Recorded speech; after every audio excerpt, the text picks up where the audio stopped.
வணக்கம். ஒரு திருடன் சர்க்கஸ் பார்க்க போயிருந்தான். அங்க அந்த சர்க்கஸ்ல ஒருத்தர் மட்டும் ஒரு சின்ன வளையத்துக்குள்ள நெருப்பெல்லாம் எரிஞ்சிட்டு இருந்தது. அதுக்குள்ள அனாயாசமா பூந்து வெளியே வந்ததை பார்த்தாரு. அந்த சர்க்கஸ் முடிஞ்ச பிறகு அந்த திருடன் போய் அவனை சந்திச்சு, நான் இங்க நீ எவ்வளவு சம்பளம் வாங்குறியா, அதை விட 5 மடங்கு தரேன், என் கூட வரியா அப்படின்னு கூட்டிட்டு போறாரு. அவனும் வந்துடுறான். வந்துட்ட பிறகு அவனோட வேலையை பத்தி சொல்றான்.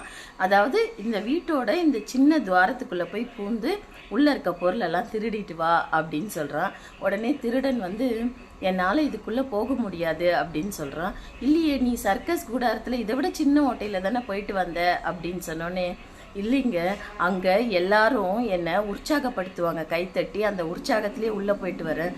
ஆனால் இங்கே அந்த சூழ்நிலை இல்லை அப்படின்னு சொன்னான். இந்த மாதிரி தாங்க ஒவ்வொருத்தரோட வாழ்க்கையோட வெற்றிக்கும் காரணம் அடுத்தவங்க தர உற்சாகம். ஸோ முடிஞ்ச வரலும் அடுத்தவங்கள உற்சாகப்படுத்துங்க. வாழ்க வளமுடன்.